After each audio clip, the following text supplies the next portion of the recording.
Le voy a pedir que me acompañen en su palabra, en su escritura, al libro del profeta Isaías. Libro del profeta Isaías en su capítulo 53. Isaías 53. Cuando usted lo tenga, me da un fuerte amén. Creo que podemos hacerlo mejor que eso todavía. Isaías capítulo 53. ¿Estamos ahí? Amén. Vamos a leer solamente el versículo 7. Isaías capítulo 53, versículo 7. Dice así la palabra del Señor: angustiado él y afligido, no abrió su boca. Como cordero fue llevado al matadero, y como oveja delante de sus trasquiladores, enmudeció y no abrió su boca. Cierre sus ojos y ayúdeme a orar. Señor, te damos gracias.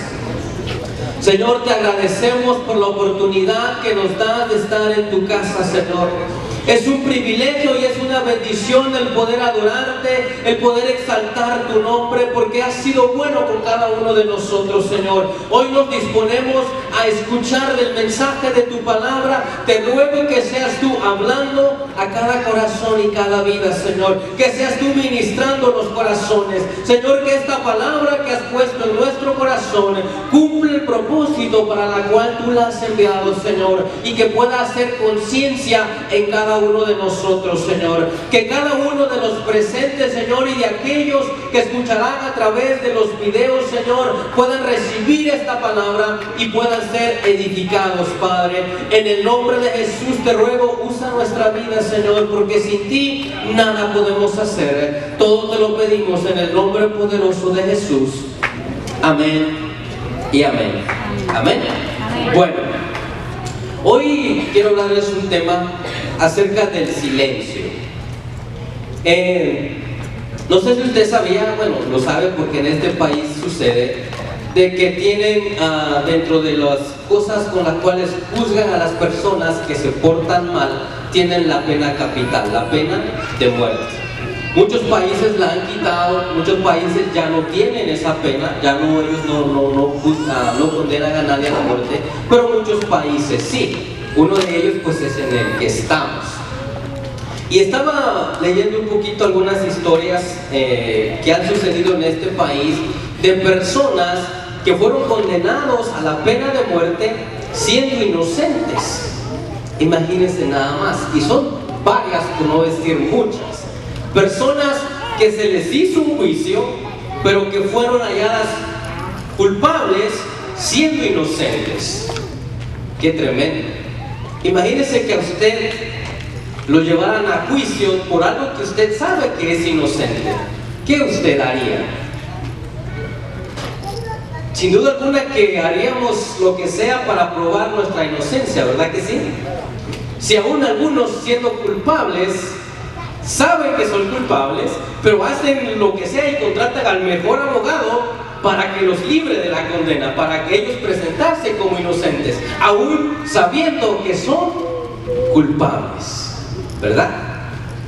Pues hoy quiero hablarles acerca del silencio de Jesús, del silencio del Cordero. ¿Cuántos saben que Él fue condenado siendo inocente?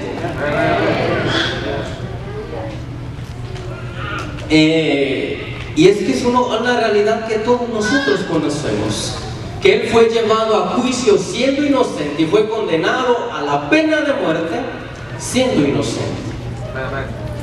Pero quiero que hoy analicemos esto y que pueda hacer conciencia en nuestras vidas. Hoy la gente allá afuera celebra, conmemora la crucifixión de Jesús y todo eso, y le dedican una semana a la cual han llamado la Semana Santa. Y yo creo, estoy convencido que Dios, más que una Semana Santa, lo que quiere es una vida santa de cada uno de nosotros. Que nuestro diario vivir lo vivamos apartados, honrando a Dios en todo momento. Pero la gente así es. El hombre así es. Tiene que dársele un día para poder acordarse de algo. Tiene que haber un 10 de mayo para acordarse de su mamá. Tiene que haber un día del padre para acordarse que tiene que honrar a su padre también. Entonces vamos a hablar acerca del silencio de Jesús, porque es por demás llamativo el hecho de que Jesús no abrió su boca. En la escritura que leímos dice que Él no abrió su boca. Primeramente quiero que analicemos un poquito de qué manera fue juzgado Jesús. No vamos a leer toda la cita porque sería muy larga, pero usted puede buscar en los evangelios y ahí usted va a encontrar el panorama completo de cómo Jesús es capturado y cómo es juzgado. Yo no sé mucho de leyes, pero si usted analiza todo lo que sucedió, se va a dar cuenta que además de que Jesús era inocente, fue juzgado de una manera equivocada. Hubo muchos errores en el juicio que le hicieron a Jesús. El primero, por ejemplo, Él fue capturado por los soldados y Judas. Si usted lee, nunca va a encontrar que le digan: venimos a apresarte por esta razón. No le dice. Él les pregunta y les dice: ¿a quién buscas? ¿A quién buscáis? A Jesús. Y lo agarran y lo llevan preso. Eso se llama secuestro. Porque no le dieron una razón del por qué él estaba siendo apresado. Si la policía llega a su casa, dice: te voy a llevar, ¿qué es lo que usted les pregunta? ¿Por qué? No pueden agarrarte nada más y decir: te voy a llevar a la cárcel. Bueno, Jesús fue tomado de esa manera. Primer error. Segundo, Jesús lo llevan a casa de Anás, suegro de Caifás. Es decir, aparte de que lo llevan sin razón alguna, sin motivo alguno, lo llevan al lugar equivocado, porque no era en la casa de Anás donde se juzgaba a las personas. Tenía que ser allá con el concilio, con los sumos sacerdotes, con los fariseos, con todos ellos. Segundo error. Tercer error, lo hacen de noche. Lo hacen de noche porque Lucas nos dice que los líderes religiosos tenían miedo que el pueblo se levantara en contra de ellos, porque sabían que estaban haciendo las cosas mal. Era hasta el amanecer, o digamos en las horas del día, que los juicios llegaban ante el concilio para poder ser juzgados. Pero a Jesús lo empiezan a juzgar siendo de noche. Tercer error. Cuando ya lo están juzgando, le empiezan a querer condenarlo con falsos testimonios.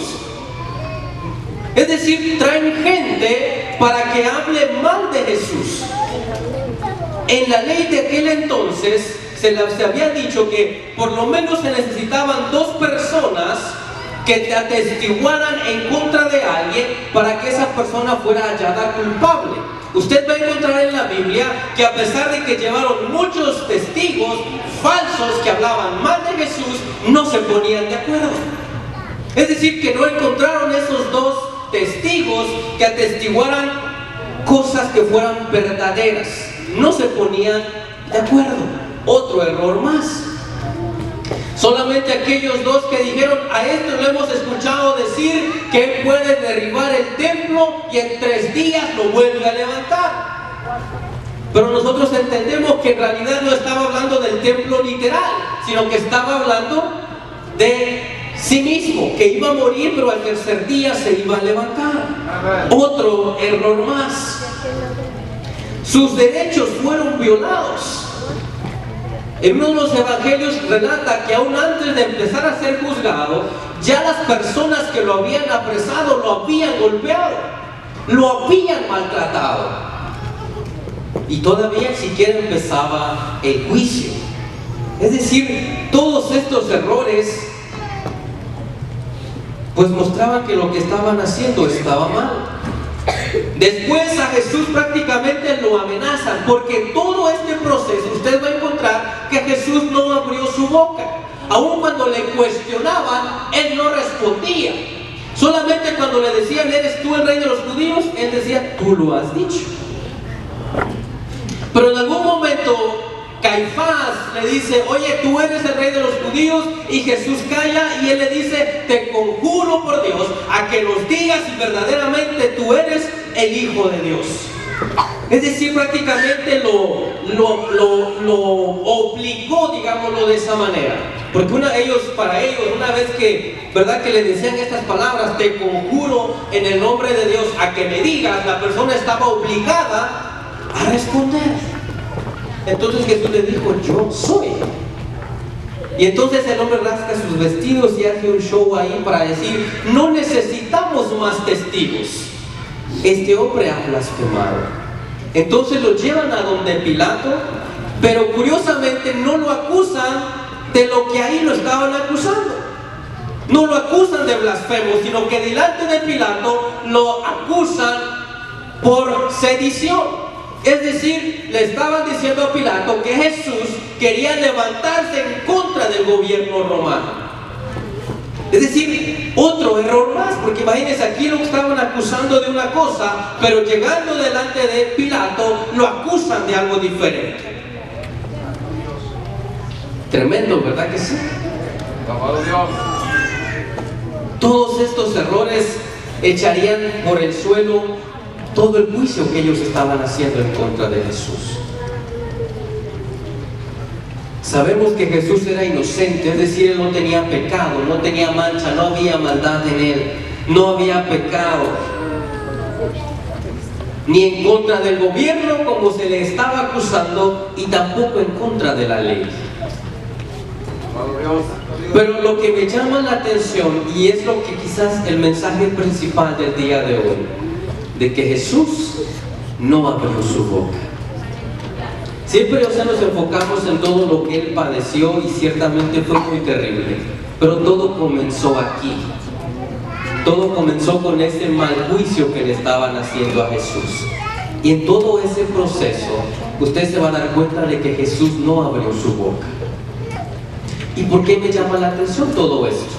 Porque Él sabía que lo estaban juzgando mal. Es decir, que si Él hubiera querido, Él pudo haberse defendido. Porque Él era inocente y porque le estaban haciendo un mal juicio. Él tenía en su boca toda la autoridad para decir, ¿sabes qué? Ustedes me están juzgando mal. Yo soy inocente. Y pudo defenderse, pudo dar pruebas de que Él era inocente verdaderamente. Pero dice que Él no abrió su boca. ¿Se has preguntado por qué no abrió su boca? ¿Por qué no se defendió? Él pudo haberse defendido. Incluso le dijo a Pedro, cuando van y lo apresan, Pedro saca su espada, ¿verdad? Y le corta la oreja a uno de los que iban a apresar a Jesús. Y Jesús le dice a Pedro, detente. ¿Acaso no crees que yo pudiera orar a mi Padre y Él mandar ángeles a que me ayudaran? Es decir, Jesús en todo momento, con una sola palabra que hubiera salido de sus labios, hubiera destruido a todos los que le querían hacer mal. Porque Él tenía el poder en su boca. De hecho, Apocalipsis nos enseña que el día que Él venga por segunda vez, en la batalla de Armagedón, ¿con qué va a destruir a sus enemigos? Con su palabra, con su boca. Pero Jesús no lo hizo en esta ocasión. Él guardó silencio. Él guardó silencio en todo momento. ¿Por qué Jesús guardó silencio? ¿Por qué Jesús guardó silencio? Y hoy ojalá podamos meditar en esto. El miércoles nuestro hermano César nos compartía en la palabra y decía que a veces nosotros estamos ya tan acostumbrados a todo esto que ya no le damos el valor verdadero a lo que es ser cristiano, al precio que se pagó para que nosotros estuviéramos aquí. Porque estamos tan acostumbrados y escuchamos Jesús dio su vida. Sí, yo sé que Jesús dio su vida, pero realmente nos sentamos a analizar todo el proceso que Jesús tuvo que pasar y el hecho de que en algún momento Él tenía la autoridad y el poder para decir, ¿sabe qué? No lo voy a hacer. Pero Él guardó silencio en todo momento. ¿Por qué Jesús guardó silencio? Primeramente Él guardó silencio porque Él entendía el plan de salvación. Jesús sabía que no había otro camino. Jesús sabía que no había otra manera en que tú y yo pudiéramos acceder a la salvación, al regalo más grande que hemos recibido. Él sabía que el plan de salvación era ese y no era otro más. Él lo entendía, Él lo sabía. Él sabía que Él era la única persona que podía cumplir y pagar el precio por nuestros pecados. Él lo sabía. Por eso Él guardó silencio. Él guardó silencio porque Él entendía que todo eso era la voluntad de Dios.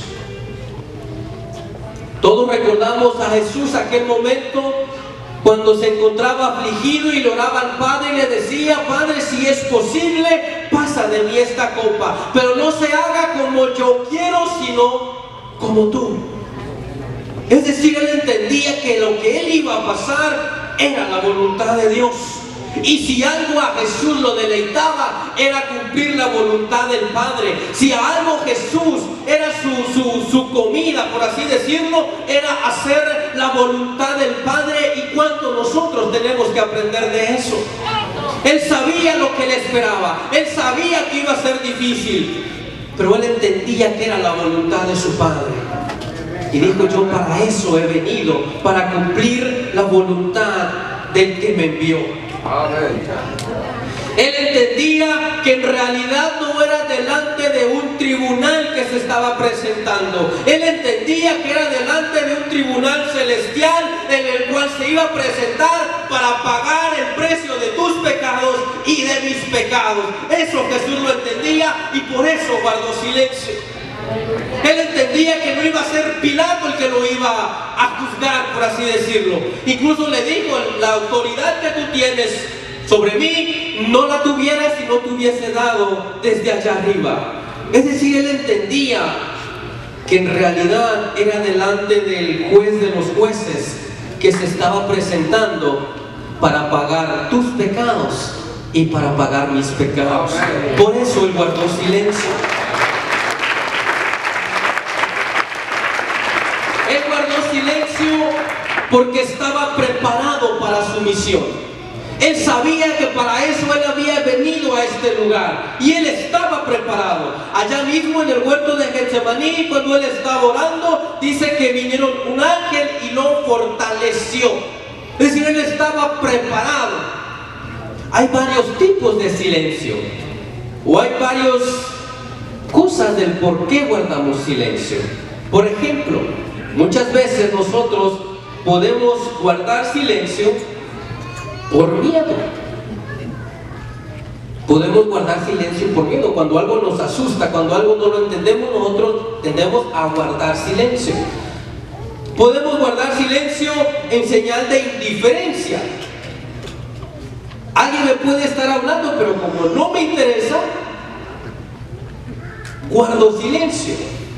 Porque no me interesa, porque hay indiferencias, o eso es otro silencio.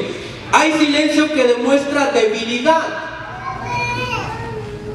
Hay silencio que demuestra culpabilidad.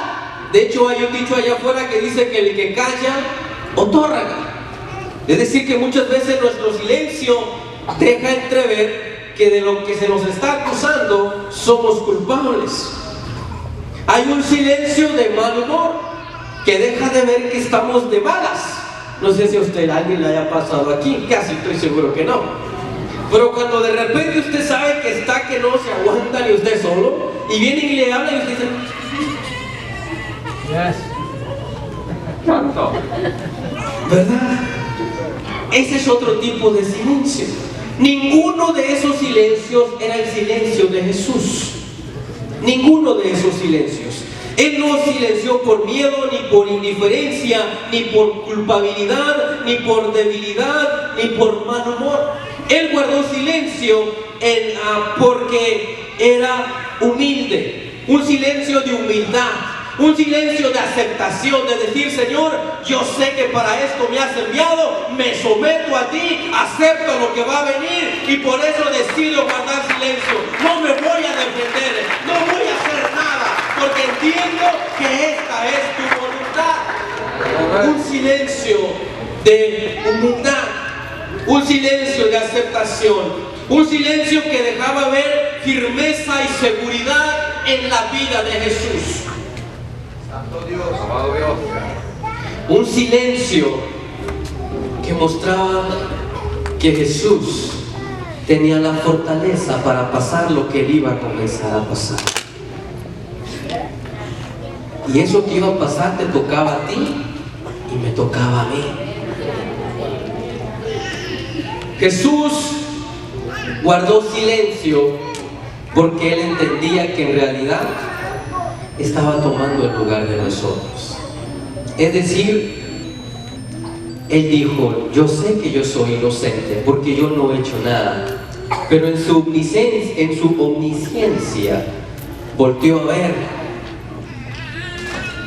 Voy a usar nombres porque les tengo confianza, pero es todos. Él decía: yo sé que yo soy inocente, pero yo sé que Johnny es culpable y por eso voy a guardar silencio. Yo sé que yo soy inocente, pero Freddy es culpable, por eso voy a guardar silencio. Yo sé que yo soy inocente, pero yo sé que Meli es culpable y yo voy a tomar su lugar para que el castigo que le corresponde a él por ser culpable me lo den a mí, aún sabiendo que soy inocente. Por eso él guardó silencio, porque sabía que en realidad estaba tomando tu lugar y mi lugar para ser juzgado. Por eso es que yo le doy gracias a Dios por ese silencio que Jesús guardó cuando él fue juzgado, porque él tomó nuestro lugar. Bendito sea el nombre de nuestro Dios. Qué hermoso es nuestro Dios. Él guardó silencio. Pero quiero decirte que es un silencio que habla fuertemente. Y aunque quizás se pueda contradecir, pero el silencio de Jesús es un silencio que habla y que nos dice muchas cosas el día de hoy. Tristemente, el hombre no ha querido escuchar el silencio de Jesús. Y más triste aún es que muchas veces la iglesia, tú y yo, no escuchamos lo que el silencio de Jesús en esa ocasión nos dice el día de hoy. No lo escuchamos, pero es un silencio que habla fuertemente y que nos deja saber muchas cosas a nosotros hoy que decimos conocerle a Él. ¿Qué es lo que nos dice ese silencio? Primeramente, que Él nos ama. Es lo que ese silencio le estaba gritando al hombre: yo te amo y por eso guardo silencio. Y es algo que nosotros hemos escuchado muchas veces. Pero Dios nos ama. Te ama de tal manera que su amor fue más grande que todos los pecados que tú pudiste haber cometido. Porque su amor es grande. Su amor es grande. Te ama de tal manera que aún sabiendo que tú y yo, después de conocerle, aún le seguiríamos fallando, y como quiera decidió ir a la cruz. Porque Él nos ama, y es lo que su silencio estaba gritando en ese momento: yo los amo y por eso voy a ir a la cruz. Pero nosotros no lo queremos escuchar el día de hoy, y si lo escuchamos lo ignoramos. Pero Dios nos ama de una manera como nadie nos podrá amar. Y es lo que ese silencio gritaba en ese momento. Un amor que era capaz de sacrificarse. Un amor como ningún otro, inigualable, que la palabra lo describe como eterno. Es el amor de Dios para nosotros. Lo segundo que nos dice, que nos grita el silencio de Jesús, es un llamado a la reconciliación. Jesús estaba reconciliando al hombre con Dios. Nosotros éramos enemigos de Dios. Íbamos totalmente en contra de lo que Dios había establecido. En ese silencio Jesús nos decía: ¿sabes qué? Hoy eres enemigo de Dios, pero a través de lo que yo voy a hacer, a través de mi sacrificio, yo te voy a reconciliar a ti, para que ya no seas enemigo de Dios. Yo voy a abrir el camino para que tú puedas llegar a mi Padre. Yo voy a abrir nuevamente el camino que fue cortado cuando el hombre pecó en el huerto del Edén. Es lo que el silencio de Jesús estaba gritando: yo quiero que ustedes se reconcilien con mi Padre. ¿Y sabe qué es lo tremendo de esto?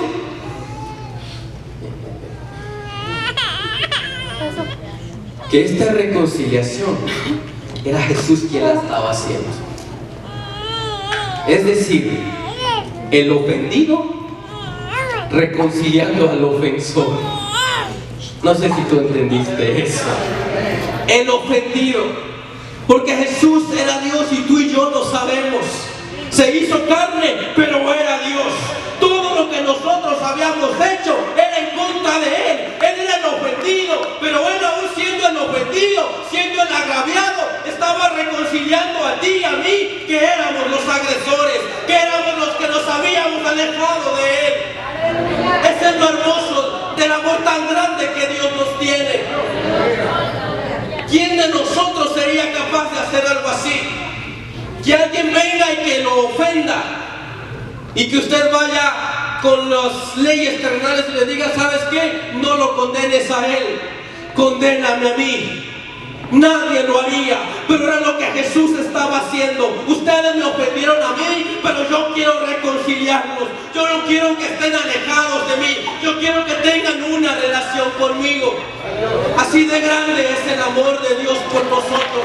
Yo no sé si a ti te alegra, yo no sé si a ti algo provoca en tu vida, pero el amor de Dios es grande. Ese silencio de Jesús es un llamado a la reconciliación con Dios. A través de ese silencio también nos dice que Él estaba aceptando el precio por nuestros pecados. Sabemos que la paga del pecado es muerte. Y más allá que la muerte física, estamos hablando de la muerte eterna, de una eternidad separados de Dios. Ese era el precio que teníamos que pagar tú y yo. Pero a través de ese silencio Jesús estaba diciendo: ¿sabes qué? Ese castigo te toca a ti, pero yo lo voy a tomar, yo lo voy a pagar, porque te amo. Bendito sea el nombre de nuestro Dios. Él pagó por tus pecados, Él pagó por tu libertad. Él pagó por nuestra libertad. Esa libertad que tú y yo tenemos y disfrutamos en este lugar, fue Jesús quien la pagó en la cruz del Calvario. Él pagó por tu sanidad, Él pagó por mi sanidad, Él ya lo pagó todo. Él lo pagó todo. Bendito sea el nombre de nuestro Dios. A través de ese silencio Jesús nos estaba diciendo que hay una nueva oportunidad para nosotros. El primer Adán había fallado, el primer Adán hizo las cosas mal, pero Jesús vino y a través de ese silencio estaba diciendo: hay una nueva oportunidad para la humanidad, hay una nueva oportunidad de una vida mejor que yo les ofrezco a ustedes. Jesús dijo a sus discípulos: yo he venido para que tengan vida y la tengan en abundancia, una nueva oportunidad. Porque pregunto, ¿cómo era nuestra vida antes de conocer del Señor? ¿Acaso no era una vida de fracaso? ¿Acaso no era una vida de miseria? ¿Acaso no era una vida sin propósito, sin chiste? ¿Acaso no era esa nuestra vida? Pero el día que venimos a Cristo, Él nos dijo: hay una nueva oportunidad, hay una nueva oportunidad para ti, hay una nueva vida que yo te ofrezco el día de hoy. Y todo comenzó ahí, en ese silencio de Jesús. Bendito sea el nombre de nuestro Dios. Ahora quiero hacerte una pregunta, porque qué hermoso es saber que Cristo dio la vida por nosotros, ¿verdad? Que guardó silencio en todo momento, que pudiendo defenderse no lo hizo. Pero ahora aquí viene una pregunta: ¿cómo hemos correspondido a ese silencio de Jesús? ¿Cómo hemos correspondido a lo que Jesús hizo por nosotros? Buena pregunta, ¿verdad que sí? ¿Cómo hemos respondido a lo que Jesús hizo? ¿De qué manera tú has correspondido a lo que Jesús hizo? Hoy que la gente allá afuera conmemora lo que Jesús hizo, te pregunto, hoy tú que escuchas que Jesús dio su vida por ti, ¿provoca algo en tu vida? Y seamos honestos con Dios. ¿Provoca algo todavía en ti el hecho de escuchar que Jesús dio su vida por ti? ¿O ya te da lo mismo? Y le digo, seamos honestos, vamos a analizarnos el día de hoy. ¿Provoca algo todavía en nuestra vida? Porque quiero decirte, debería de provocar algo en nosotros. No importando los años que tú llevas y que yo lleve como cristiano, el hecho solamente de escuchar que Jesús dio su vida por mí debería de ocasionar algo en mi vida. Algo debería de pasar en mí cuando yo escucho y sé que Jesús dio su vida por mí. La realidad es de que muchos de nosotros ya no ocasiona nada. Ya no provoca nada el hecho de saber que Jesús dio su vida por mí. Y eso es triste y es lamentable. Pero es la realidad. En muchos de nosotros ya no provoca nada. Pero debería de provocar algo. Debería de ocasionar algo. Quiero que vaya conmigo a 2 de Corintios. Bendito sea el nombre de nuestro Dios. 2 de Corintios, capítulo 5. Vamos a ver cómo deberíamos de responder a lo que Jesús hizo. ¿Cómo deberíamos nosotros de responder hoy a ese silencio de Jesús, a ese sacrificio de Jesús? ¿Cómo deberíamos de responder nosotros? 2 de Corintios, capítulo 5, versículo 14. Preste atención a lo que dijo el apóstol Pablo.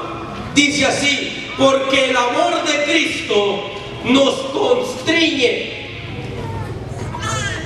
Una vez más. Porque el amor de Cristo nos constriñe, pensando esto, que si uno murió por todos, luego todos murieron. Y por todos murió, para que los que viven ya no vivan para sí, sino para aquel que murió y resucitó por ellos. Pablo decía, ¿sabes qué? Lo que Jesús hizo en la cruz del Calvario, el sacrificio que hizo, el silencio que Él mantuvo, nos constriñe. Muchos dirán, ¿qué quiere decir eso? Pero eso es lo que debería de provocar en nosotros. Pablo decía, el amor de Cristo, lo que Él hizo por nosotros, nos constriñe. Y eso debiera de ocasionar en nosotros. ¿Qué significa constriñe? Dice, nos obliga, nos domina, nos sujeta. Es decir, cuando Pablo estaba diciendo el amor de Cristo nos constriñe, él estaba diciendo primeramente el amor de Cristo nos restringe. Es decir, nos obliga, por usar esa palabra, a tener solamente un propósito en esta vida. Es lo que el apóstol Pablo estaba diciendo. Cuando él decía el amor de Cristo nos constriñe, es decir, el amor de Cristo hace que nuestra vida tenga un solo propósito, tenga una sola meta, una sola visión: adorarle, servirle, buscarle cada día de nuestra vida. Es lo que el apóstol Pablo estaba diciendo. ¿Y cuánto necesitamos eso nosotros el día de hoy? Cuando tenemos tantos los propósitos personales, cuando tenemos tantas cosas que nos distraen, cuando tenemos tantas cosas que quitan nuestra mirada de nuestro Maestro y de nuestro Señor, deberíamos de decir como Pablo, el amor de Cristo me constriñe, me tiene puesta la mirada en una sola meta y en un solo propósito, no importando lo demás que haya en mi vida. Era lo que estaba diciendo el apóstol Pablo.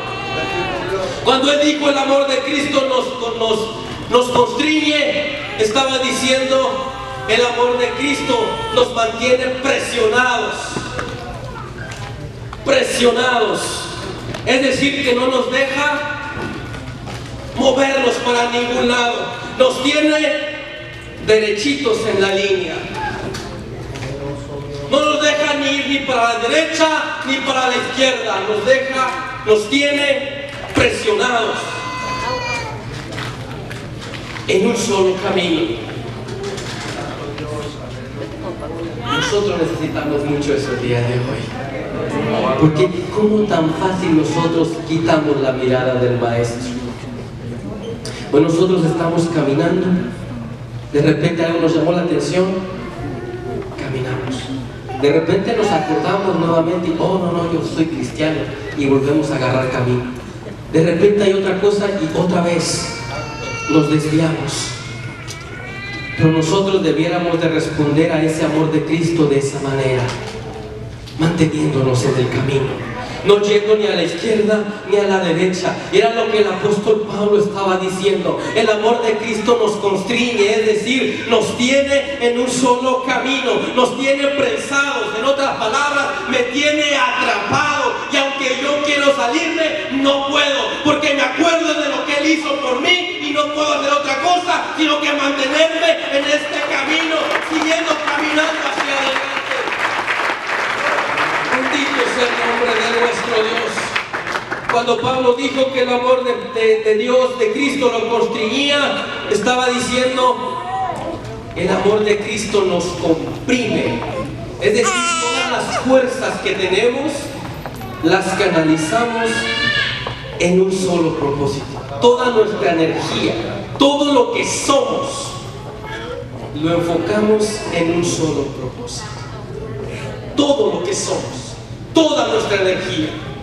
Es decir, Pablo estaba diciendo, yo a Dios, el amor de Él, lo que Él hizo por mí, hace que yo hoy a Él le dé lo mejor de mi vida, le dé todas mis fuerzas, le dé todo mi tiempo, le dé todas mis energías. Es decir, que yo a Él no le voy a dar sobras, yo a Él no le voy a orar cuando me sobre tiempo, yo a Él no lo voy a alabar solo cuando tenga ganas. El amor de Él por mí hace que yo a Él le dé lo mejor de mi vida, todo lo que yo tengo, todo lo que yo soy, porque el amor de Él nos constriñe. ¿Cuánto nosotros necesitamos responder de esta manera a lo que Jesús hizo? Y necesitamos hacerlo. Y esperemos que el día de hoy podamos analizar nuestra vida y darnos cuenta de que si no estamos correspondiendo de la manera correcta a lo que Jesús hizo, hoy podamos comenzar. Bendito sea el nombre de nuestro Dios. Lo que motivaba a Pablo a hacer todo esto era el hecho de pensar en el amor de Dios. Y es lo que dice, es decir, cuando yo pienso, decía Pablo, cuando yo pienso en lo que Jesús hizo por mí, es decir, Él nos dijo, cuando yo pienso en las bendiciones que Dios me va a dar,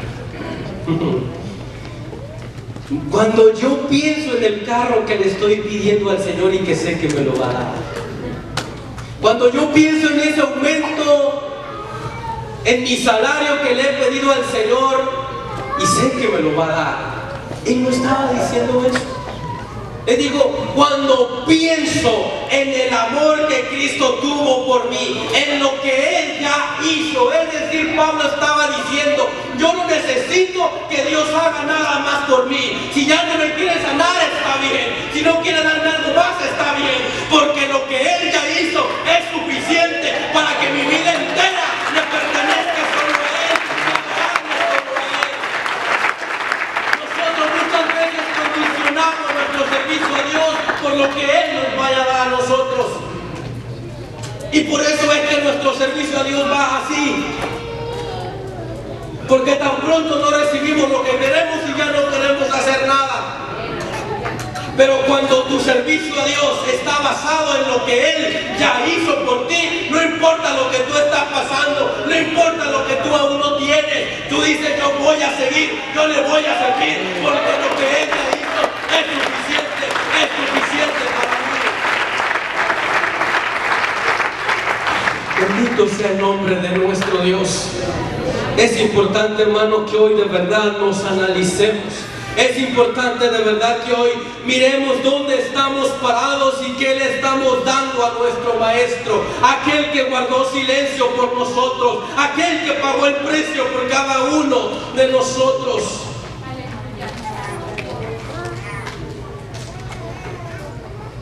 Deberíamos de corresponder al silencio de Jesús, a su sacrificio, muriendo a nosotros mismos, si es lo que dice ahí mismo en esa escritura, que dice que si murió por todos, para que los que viven ya no vivan para sí, sino para aquel que murió y resucitó por ellos.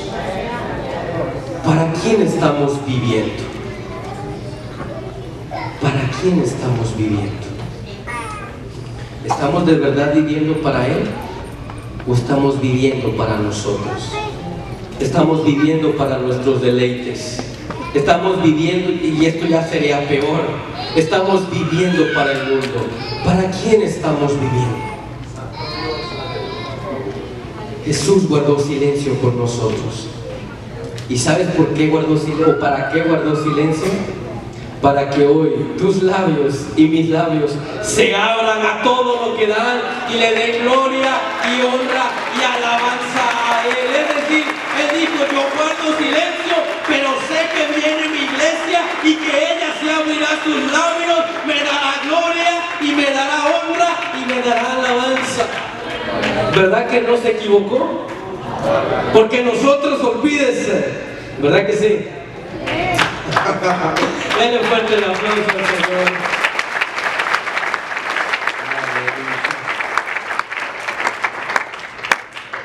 Estoy terminando. ¿Se acuerdan de que porque Pilato sabía que era inocente? Pilato en todo momento, después de hablar con Jesús, él dijo: este es inocente. Él lo sabía en todo momento, Jesús es inocente. Él le decía: pero no halló ningún mal en él. Pero los líderes religiosos lo estaban presionando: crucifícale, crucifícale. Manda a golpear a Jesús para ver si eso calmaba la sed de sangre que tenían los religiosos. Los saca y dice: miren, ya lo golpeé, ya está, ya estuvo. Porque él sabía que era inocente. Pero entonces los religiosos le dicen: mira, si tú no lo crucificas, nosotros vamos a ir corriendo de chismosos y le vamos a decir al César que había alguien que quería levantarse en contra del gobierno romano y que tú no hiciste nada. Entonces, con esas palabras, Pilato dice: tengo que hacerlo, porque si no se viene encima el César y me quita todo lo que yo tengo. Entonces, de alguna otra manera lo obligan a decir: ¿sabes qué? Pues crucifíquenle. Pero Pilato, queriendo de alguna forma liberar a Jesús, les dice esto. Él piensa y dice: bueno, yo tengo la costumbre de vez en cuando de soltar a uno de los prisioneros del pueblo. Voy a sacar al peor de todos, al más malo de todos es al que yo voy a sacar, y les voy a preguntar al pueblo: ¿a quién quieren que yo libere? Obviamente me van a decir que a Jesús, porque el otro es el más malo de todos. Ese era el pensamiento de Pilato. Y entonces traen a Barrabás. Le dicen: ok, ¿a quién quiere que suelte? Sabemos la historia. Ellos dijeron: suéltanos a Barrabás. Pero quiero que pienses en esto hoy, y con esto estoy terminando. De alguna forma, ese Barrabás te representa a ti y me representa a mí. Porque ese Barrabás sí merecía la muerte. Ese Barrabás sí merecía ser crucificado. Ese Barrabás sí había hecho cosas tan malas que merecían la muerte. Pero por alguna razón y por la providencia de Dios, Jesús aparece en la vida de Barrabás. De la forma que haya sucedido, aparece en la vida de Barrabás. Y es a Jesús a quien crucifican en vez de Barrabás. Yo no sé qué haya pensado Barrabás después de esto. La palabra no nos dice nada y no nos vamos a meter ahí. Pero imagínate que Barrabás pensara y dijera: caray, lo que le van a hacer a él me tocaba a mí. Pudiera ser que eso marcara la vida de Barrabás.